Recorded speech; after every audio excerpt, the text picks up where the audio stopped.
بسم الله الرحمن الرحيم الحمد لله والصلاة والسلام على رسول الله صلى الله تعالى عليه وسلم. بەڕێزان و خۆشەویستانم، کتێبی ئەذکاری ئیمامی نەوەوی یەکێک لە کتێبە زۆر نایابەکان کە ئینسانی موسڵمان ئەگەر ئەو ذیکرانە جێبەجێکەوە بخوێنێ، خوای گەورە سەرفرازی ئەم دنیا ئەو دنیای ئەکا و دەیان دەرگای خێری بەسەر ئەکات. ئەم دەرسەی دووهەم لە خزمەت ئەم کتێبە نایابە ئەبین.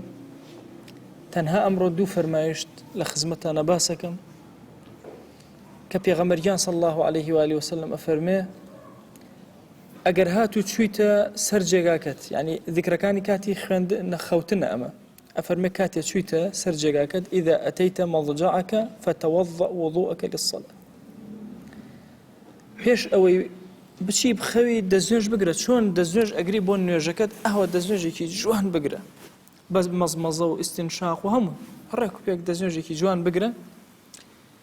ثم اضطجع على شقك الأيمن، لەسەر لای ڕاست ڕاکشێ، ئەم کەلیماتانە بڵێ: اللهم إني أسلمت نفسي إليك، خوایە من نفسی خۆم تەسلیم بە تۆ کرد، وفوضت أمري إليك، هەرچی کار و باری خۆم هەیە هەمووی مایە دەستۆ، وألجأت ظهري إليك، پشت و پەنای خۆم خوایان بەس تۆی پشتم دا بە تۆوە یا ئیلاهی، رغبة ورهبة إليك، بخۆشی بێ و بە ناخۆشی بێ من هەر لەگەڵ تۆیام یا ئیلاهی، لا ملجأ ولا منجا منك إلا إليك، بخوا هیچ پەناگەیەک نییە، هیچ دەرچوونێک نییە إلا بە تۆ نەبێ یا ئیلاهی.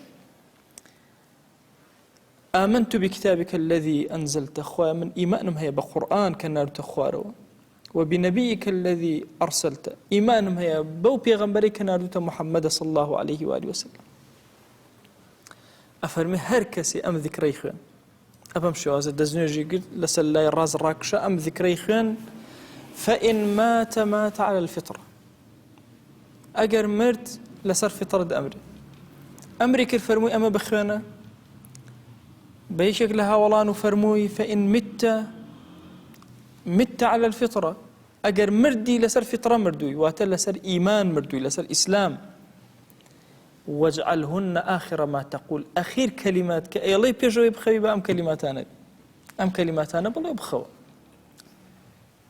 الروايات يدوهم كأشينا خزمتي بيغمريان صلى الله عليه وسلم، الروايات الدرجة كأبو هريرة وما نجرته أفرمي الزكاة يعني هنا هم يعني كو كردوا خرما وهرشي شدوا هنا لشوينك كوما إيكي جوري عن كردوا، أفرمي كوما جوري فرمي أبا هريرة حراسياتي بكو أجاوليب، الله وستاهم حراسياتي ما كرت سيرم كنا فرقات زيليكا قرتم تسيكر ببارانا ولا لانا وبرمدو أمجارة عفوم كو منالم وردو هرشون الله برمد بزين بيهاتو جاري دوهم جاري سهم لسهم جاراوتم هیچ شێوازێک برد نادەم حتا وەکو نەدەمە دەسی پێغەمبەریان صلی الله عليه وآله وسلم.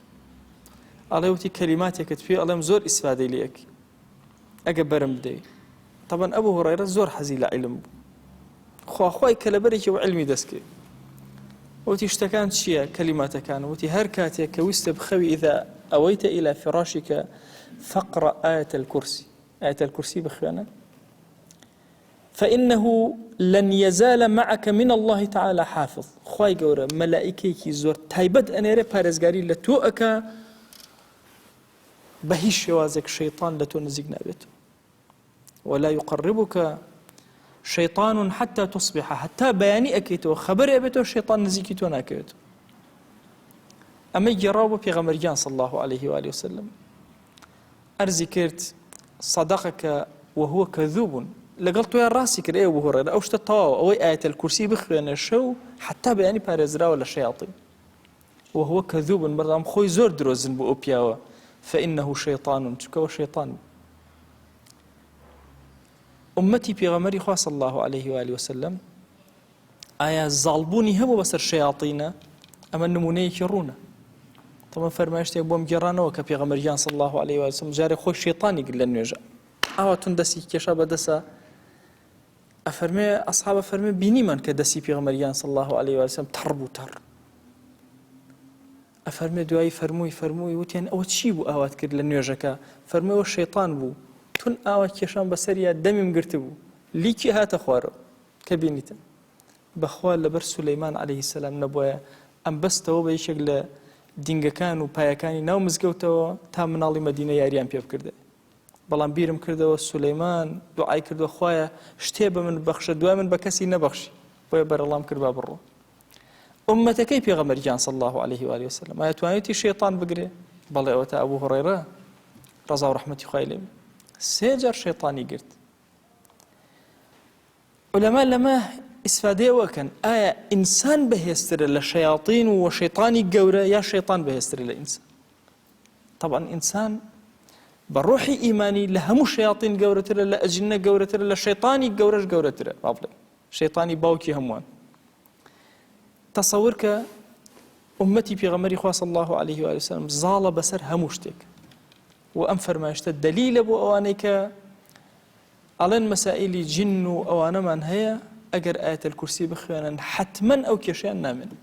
بە صدق بە ڕازگۆیی دانیشە خۆت بۆ مەچۆ بۆ لای کەس بینی خۆت و خوا دانیشە ئایەتەل کورسیە بخوێنە تەواو خوا مەلائیکەی تایبەت بە حیفزی تۆ ئەنێرە شەیطان پێت ناوێرە ئیتر چۆن جنۆکە دەسەڵاتیە بەسەر تا پێتەوێرە.